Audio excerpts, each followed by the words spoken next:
Bueno, pues muchísimas gracias por estar aquí. Vamos a continuar nosotros con el estudio que tiene que ver con el primer libro de Reyes, capítulo 7.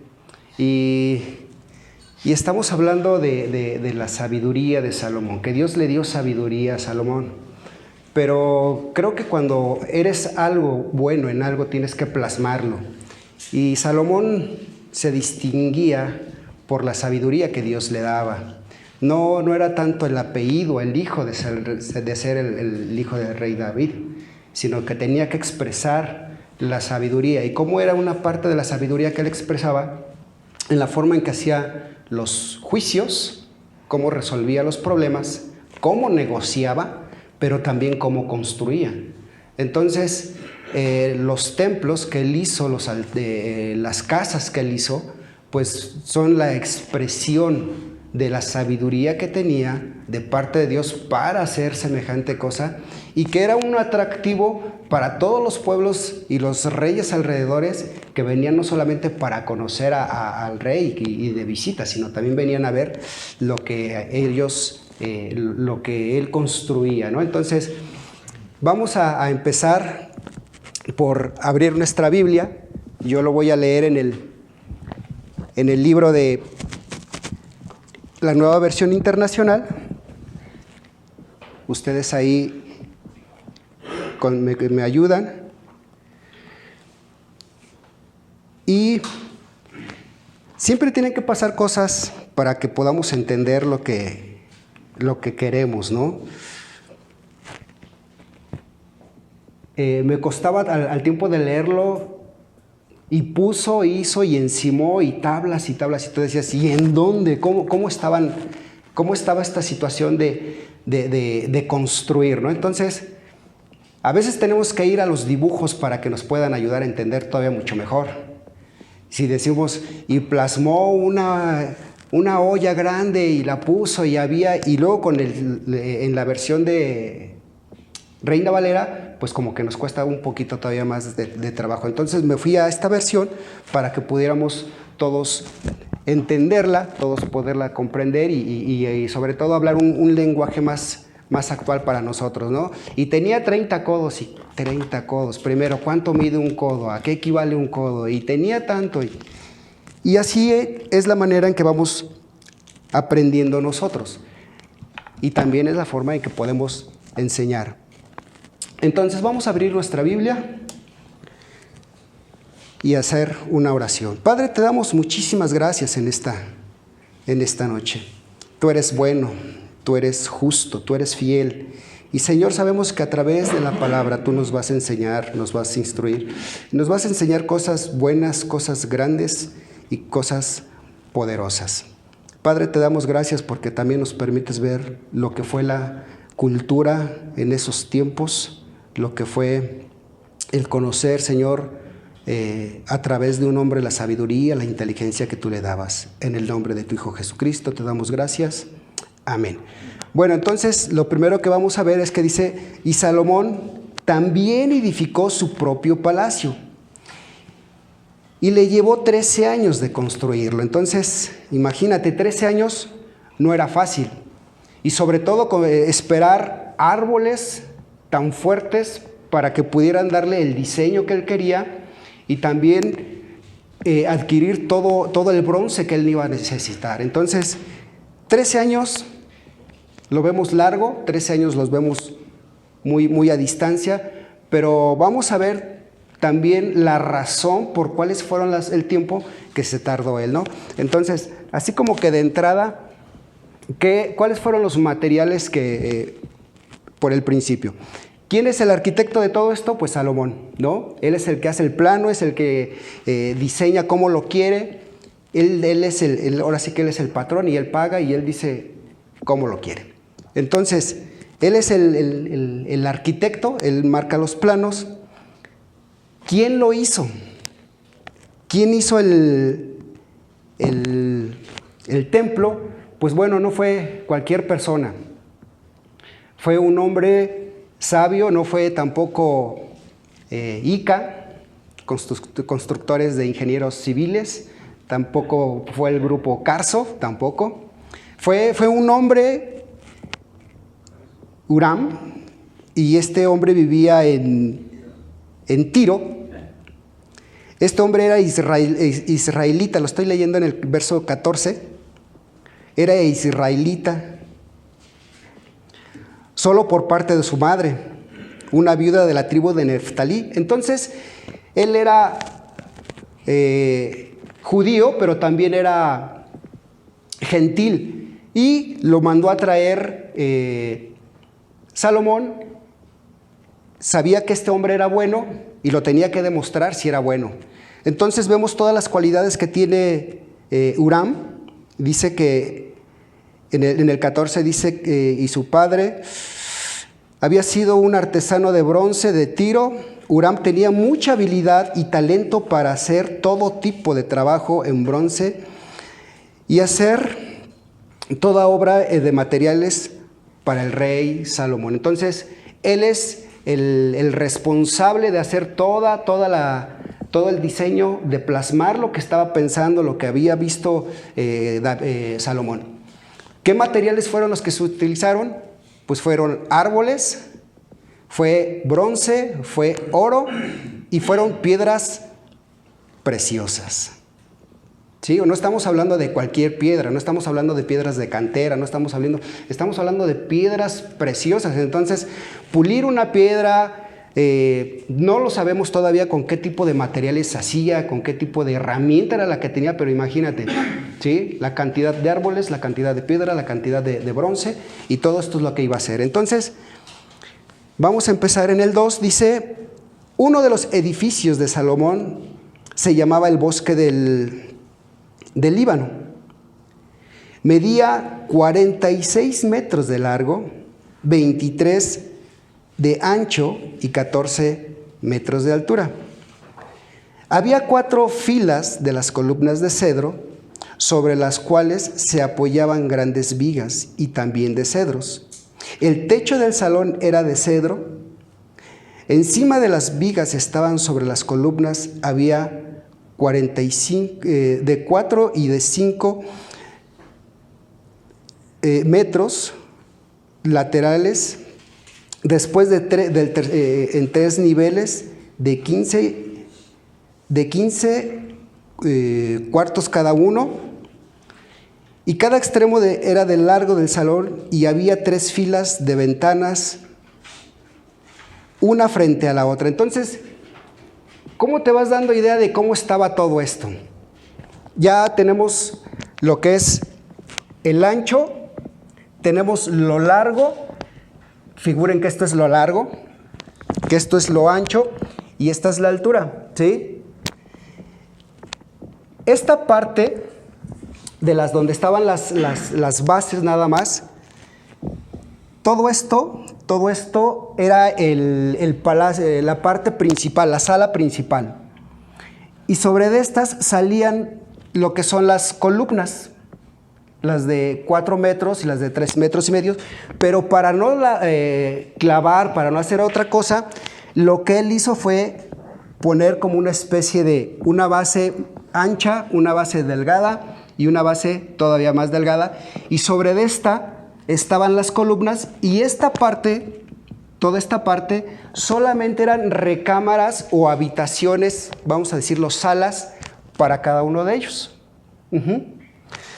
Dice que había ventanas, ¿no? Ventanas, una que miraba con la otra, y había 3 columnas de ventanas, eran estos laterales, sobre estos laterales, eran 2 laterales iguales, un lado izquierdo y un lado derecho. Habían ventanas y había una puerta. Esta puerta tenía una escalera de caracol que hacía que subiera para los 2 niveles. Entonces, de esta forma, estas son las columnas que se tenían. Y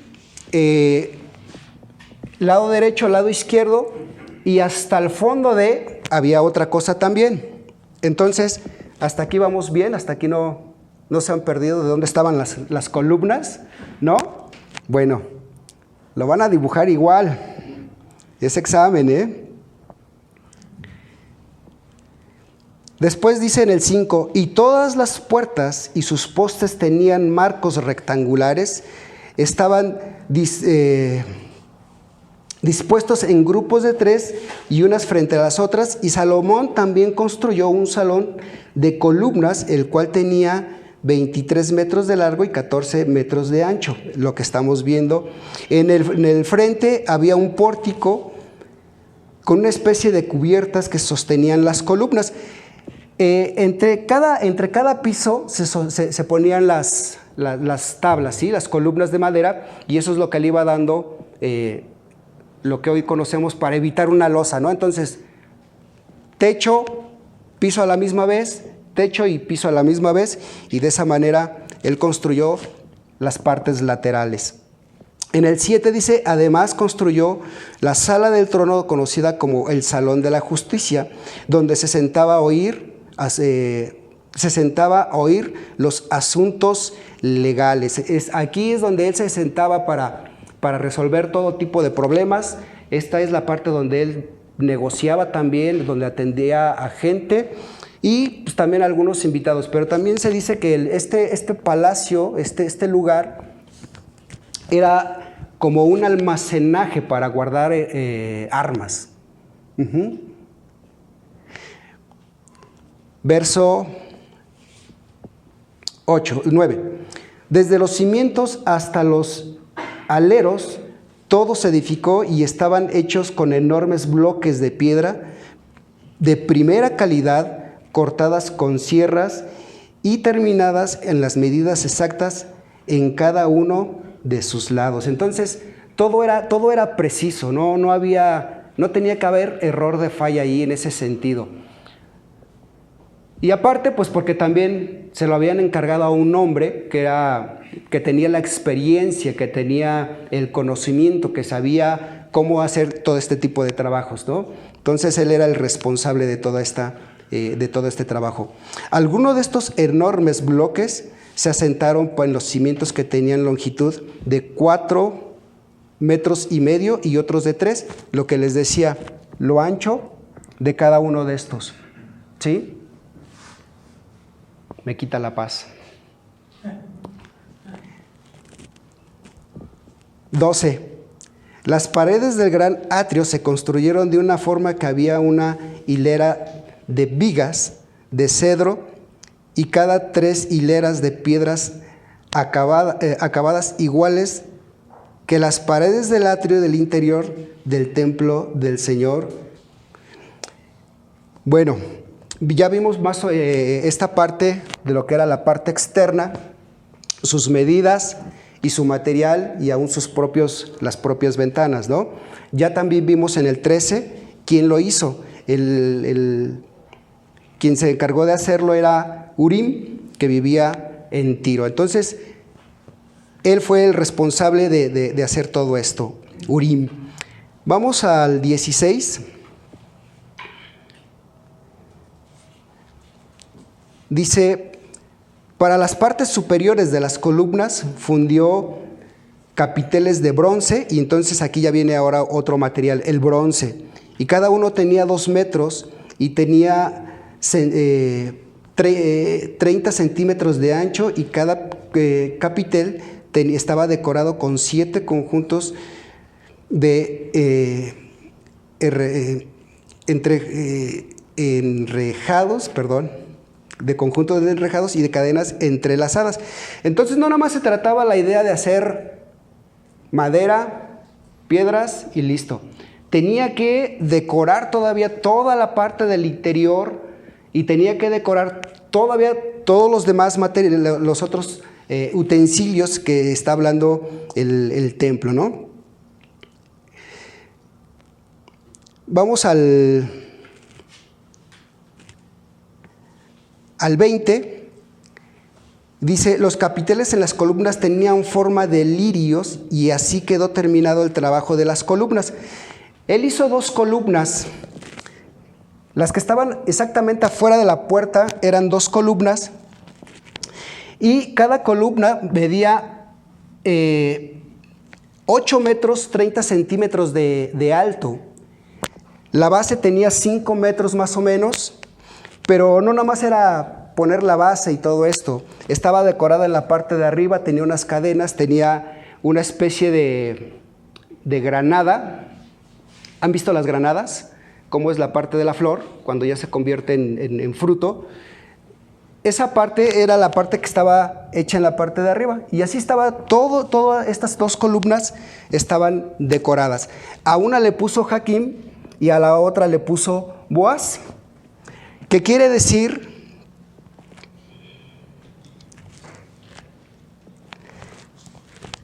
Firmeza y fuerza. Pero ellos no lo relacionaban a fuerza física. Ellos, esto tenía un sentido mucho más profundo, tenía que ser con el sentido espiritual, de que fuera firmeza espiritual y fuerza espiritual.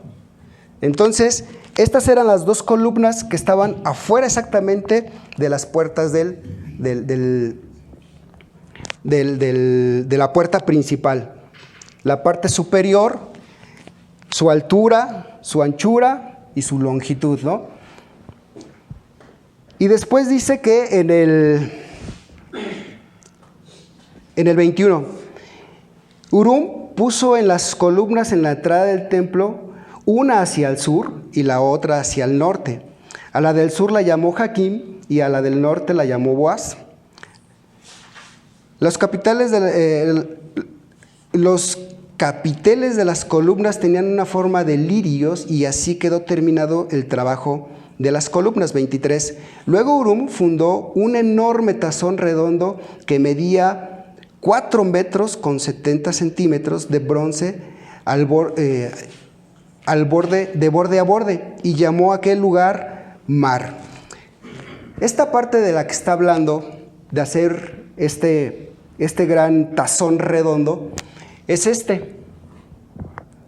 ya vimos su dimensión, y sobre de este gran tazón descansaba sobre 12 bueyes que miraban hacia los puntos cardenales. No dice que si representaba algo o significaba algo, pero este gran tazón lo llamó Mar, y lo llamó Mar porque le cabrían alrededor de 44,200 litros aproximadamente. Entonces era algo enorme. Esto tenía su función de almacenar toda esa agua, porque en esta parte también, estaba hacia acá, y de este lado estaba un altar donde se hacían los sacrificios. Entonces de aquí se tomaban el agua tanto para lavar el sacrificio, tanto también para lavarse los sacerdotes y para mantener todo lo que era el patio limpio. Por eso había esa cantidad de agua. Vamos a seguir leyendo ahora en el 24. Por debajo del borde estaba rodeado de 2 hileras de cabezales decoradas y había unos 30 calabazas por cada metro y de la circunferencia, y había fundido como parte del tazón. El mar estaba colocado sobre una base formada de 12 bueyes de bronce que miraban hacia afuera. 3 miraban hacia el norte, 3 hacia el occidente, 3 hacia el sur y 3 hacia el oriente, y el mar estaba sentado sobre de ellos. El grosor de este material era de 8 centímetros de espesor. El material era de su grueso eran 8 centímetros. Estamos hablando de algo así por el estilo, para poder contener 42,000 litros. Pero no solamente hizo eso. En el 27, Urim también hizo 10 carretas de bronce que llevaban el agua a cada una medía 1 metro con 80 centímetros. Estas carretas tenían la capacidad de almacenar 880 litros. Son 10 carretas, y estas carretas estaban 5 del lado izquierdo y 5 del lado derecho, separadas. Y también su función que tenían era darle servicio a los sacerdotes. ¿Por qué? Porque les puso su lavamanos, les puso todos los accesorios para que las manos estuvieran limpias. Pero no se alcanzan a ver bien los dibujitos, pero aquí están los demás decorados que tenía. Todas las carretas fueron decoradas y estaban puestas sobre de llantas de rayos, de un eje tipo carreta, para que pudieran ser movibles, ¿sí? Entonces, entre el cielo, entre el mar y entre las carretas, pues estaban decoradas. Todo tenía mucho detalle, las esquinas, los perfiles, todo tenía un gran trabajo bien preciso. Y todo eso le agradó al rey Salomón. También lo que hizo, esta parte recta era todo el salón, pero la parte interior de este salón estaba decorada de oro. Y la parte que estaba decorada, pues en la parte de ahí tenía palmeras, tenía algunas flores que eran, vamos a leerlo en el 17.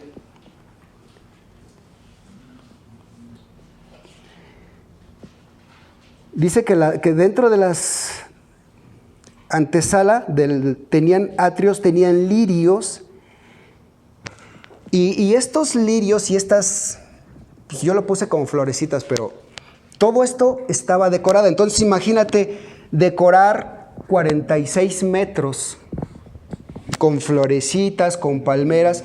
También tenía candeleros, y tenía candeleros que eran lo que alumbraban la parte interna, y que también esto representaba como si que fuera la luz hacia las demás, en un sentido espiritual, que los candeleros siempre representaban luz.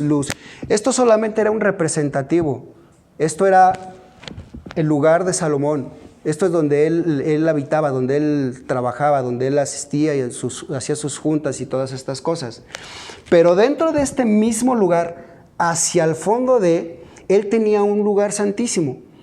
Ahora, esto nada más era como de él. El lugar lo que era el templo, él lo construyó, y eso era, ahí sí era donde estaba la presencia de Dios. Esto solamente era algo como que muy personal para él.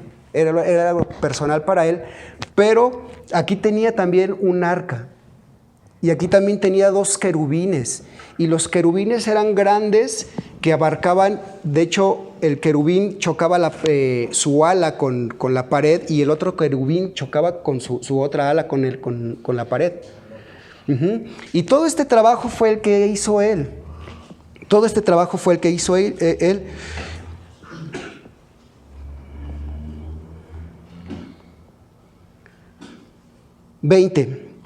Dice, los capiteles de las columnas tenían forma de lirios, y así quedó formado el trabajo de las columnas. 21. Hurún puso las columnas a la entrada del templo, y hacia el sur y hacia la otra parte.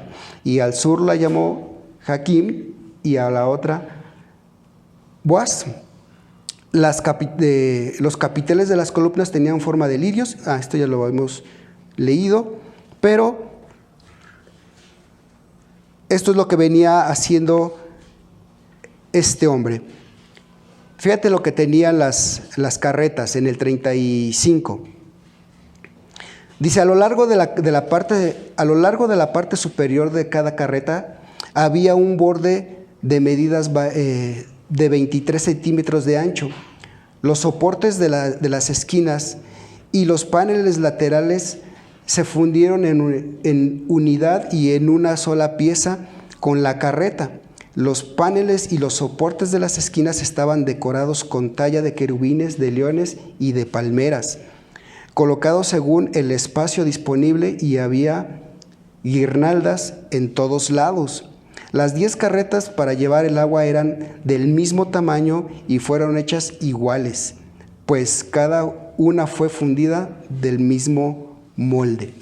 Entonces, era un trabajo artesanal, pero aunque era un trabajo artesanal, eran iguales, no había variaciones. Y todos sabemos que hacer un trabajo artesanal siempre tiene sus variantes, nada es igual que la otra. Aunque sea el mismo material, aunque sean las mismas medidas, siempre tienen una cierta variante, pero en este trabajo todo era idéntico. A partir del 40 empezamos a ver un breve resumen de todo lo que hizo este hombre. Dice también, bueno, lo que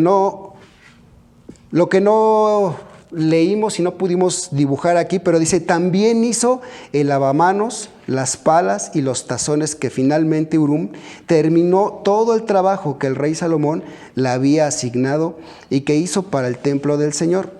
Las 2 columnas, los 2 capiteles de forma de tazón, en las partes superiores de las columnas, las 2 redes de cadenas entrelazadas y que decoraban los capiteles, los 400 granadas que decoraban de las cadenas sobre los capiteles, las 2 filas de granadas para cada pared de las cadenas que se decoraban en los capiteles sobre las columnas, 43, las 10 carretas que llevaban el agua que sostenían los 10 tazones, 43, el mar y los 12 bueyes que lo sostenían y los recipientes para las cenizas, las palas, los tazones. Urim hizo todos estos objetos de bronce bruñido para el templo del Señor, tal como lo había indicado el rey Salomón. Y los recipientes para las cenizas, las palas y los tazones, Urim hizo todos estos objetos de bronce bruñido para el templo del Señor, tal como lo había indicado el rey Salomón. Y el rey mandó a que se fundieran los moldes de barro en el valle de Jordán, donde entre Sucot y Zaretán. En esta parte era donde se podía hacer y se podía obtener un mayor número de barro. Entonces era el lugar indicado para que la arcilla se pudieran hacer los moldes y de ahí hacer cada uno de los materiales. 47. Y Salomón no pesó los utensilios porque eran muchos. El peso de bronce no se pudo medir. Salomón también hizo toda la mobiliaria para el templo del Señor y del altar de oro, la mesa de oro para el pan de la presencia y los candelabros de oro macizo, 5 del sur y 5 al norte frente al lugar santísimo, y la decoración de flores, de lámparas y de las trenzas, todo de oro. Los cuencos pequeños, las despabiladoras para las lámparas de los tazones, los cucharones, los recipientes para quemar el incienso, y todo era de oro macizo. Las puertas para las entradas del lugar santísimo, del salón principal del templo, con el frente vestido de oro. Y así terminó el rey Salomón todo su trabajo para el templo del Señor. Luego trajo todos los obsequios que su padre David había consagrado en plata y en oro, y diversos objetos, y los guardó en los tesoros del templo del Señor. Bueno, entonces, más o menos nos queda de cuál era el trabajo que había hecho. Yo no podía imaginar o no asimilaba cuál era la distancia o cómo estaba construida esta parte. Entonces, lo que era como que la ciudad de David o el terreno donde se construyeron estos, estaba hasta el fondo, y más adelantito estaba, dentro de todo esto del terreno, estaba la casa de cedros, estaba la casa de pino, estaba la casa de su esposa, y estaban más lugares que había construido. Y todo estaba amurallado, todo este terreno estaba amurallado, y su muralla era entre 3 metros de ancho, pero era toda, y tenía lugares para que la guardia pudiera protegerse, ¿no? Entonces, todo esto era del rey David, todo esto fue lo que le heredó a Salomón para que pudiera construir lo que bien le parecía. ¿Cómo podemos o cómo podríamos aplicar esta parte a nuestras vidas. Lo decía al principio. Salomón tenía que expresar de una forma lo que había en él, lo que había recibido de Dios. Él le pidió sabiduría, no le pidió ninguna otra cosa, pero tenía que externarla, y la forma era plasmando esas construcciones y la forma en que dirigía. La forma en cómo negociaba para poder adquirir oro, bronce, plata, materiales de metal, para poderlos él plasmar en otra cosa que él quisiera. Pero, ¿cómo lo podemos aplicar tú y yo? ¿Cómo podemos aplicar lo que Dios nos ha dado? Urim dice que era experto, que era el mejor. Es el único que trajo. Y que tenía todo ese conocimiento en materiales. Y aquí es donde tú y yo tenemos que entrar. Dios, ¿qué nos ha dado a ti y a mí? ¿Cómo estamos utilizando esa parte? Y la pregunta sería, ¿en qué eres bueno? Y no estoy tratando de decir que seas bueno en esto, en el otro, en lo que tú crees que Dios te ha dado como un don, como un talento. ¿En qué eres bueno? A lo mejor eres bueno para organizar, a lo mejor eres bueno para la cocina, a lo mejor eres bueno para desarrollar un trabajo de albañilería, o a lo mejor un trabajo de ventas. ¿Para qué eres bueno? ¿Para qué eres bueno?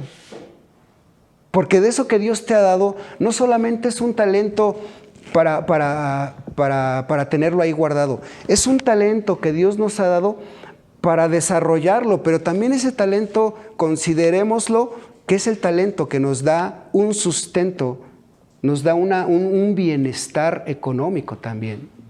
Pero ¿para qué eres bueno?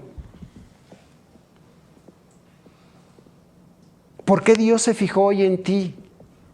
Así como Salomón se fijó en Urim y dijo, tráiganlo, ¿por qué Dios te trajo a ti? Y en lo que eres bueno, lo tienes que desarrollar. Y que esta pregunta la traigas constantemente. ¿En qué eres bueno? ¿En qué eres bueno? Dios nos dio un talento y no nos podemos presentar delante de Él con las manos vacías. Tenemos que rendir cuentas de. ¿En qué eres bueno y cómo lo haces? Porque puede ser bueno para esto, pero hacerlo malo. Ahí se va. Ya se compone. No te fijes. ¿En qué eres bueno y cómo lo haces? Por ahí dicen, ¿no? Hay gente que sabe, que dice que sabe y no sabe. Hay gente que dice que sabe. Y hay gente que dice que sabe. Es un dicho medio raro, pero así hay gente. Hay gente que dice que sabe y no sabe. Y hay gente que no sabe, que sabe. Y hay gente que sabe. Pero tú, ¿para qué eres bueno? Y para eso que eres bueno, desarróllalo, ejecútalo, hazlo bien. 2 trabajos increíbles. Uno, el del rey de Salomón tenía dinero, tenía plata, y que no escatimó, y que dijo, ni alcanzó a contar cuánto se ocupó. Lo invirtió todo. Y un hombre que era bueno en lo que sabía que hacía, que lo hizo magníficamente. ¿Tú para qué eres bueno? ¿Para qué eres bueno?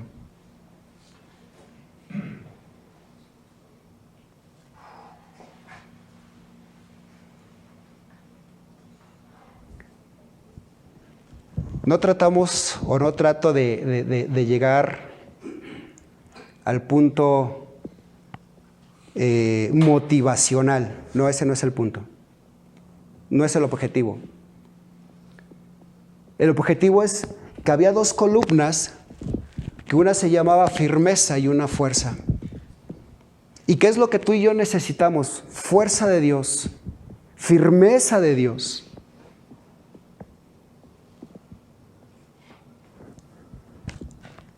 La firmeza es lo que nos va a dar la fuerza. La firmeza es lo que nos va a dar el poder sostener lo que nos venga. Tú y yo necesitamos esa firmeza, esas columnas, esos pilares que sostengan nuestra vida de parte de Dios. Una vida espiritual firme, como lo dice en Isaías, afirma las estacas. Afirma bien las estacas, porque las estacas eran las que le daban la resistencia a la tienda. Tú y yo necesitamos ser fuertes en el Señor, tenemos que tener esa firmeza. Pero no quiero darte mucho más. Y tampoco busco motivarte, voy a ser bueno en aquí. No. Que el Espíritu Santo empiece a redarguir. ¿Por qué? Porque a veces nos bloqueamos y no sabemos para qué somos buenos. Y hemos escuchado tantas voces: no sirves para nada, tú no puedes, eres esto, eres el otro. Y no la creemos y nos bloqueamos y nos olvidamos de lo que Dios nos ha dado, de lo que Dios puede hacer y quiere hacer, y de lo que también es nuestra responsabilidad.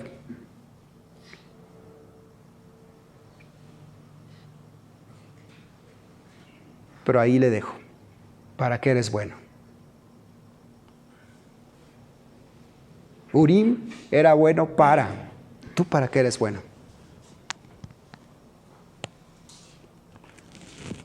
Vamos a cerrar nuestros ojos por un momento. ¿Y por qué no le preguntas a Dios: Señor, ¿yo para qué soy bueno? ¿Para qué me trajiste? ¿Qué viste en mí?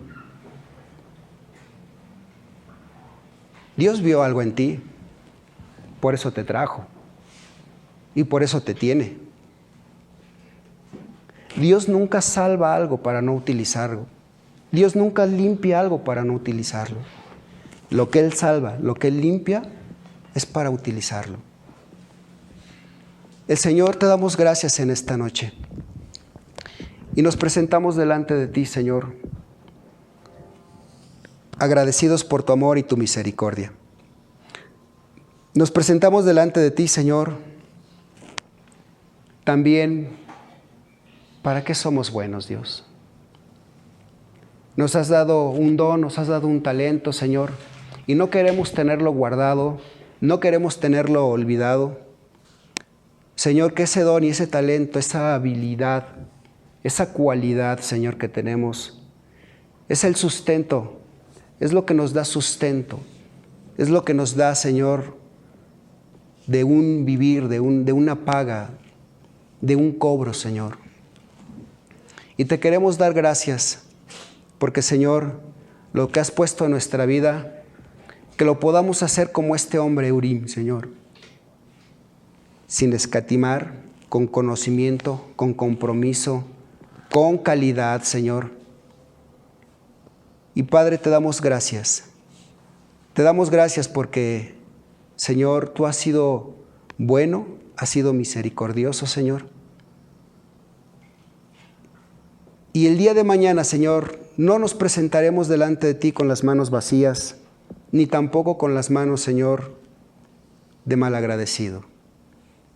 Nos diste un talento, Señor, y te entregaremos 2, 3, 4, Señor. Y te damos gracias por eso, Señor. Lo que has puesto en nuestras vidas, danos la sabiduría, la inteligencia, danos las agallas, Señor. Danos, Señor, el compromiso de hacer lo que tú nos has puesto en nuestras vidas. En el nombre de tu Hijo Jesucristo te damos gracias por tu amor, por tu misericordia. Te damos gracias, Señor, por lo justo y por lo bueno, Señor. En el nombre de Jesús te damos gracias en esta noche. Amén.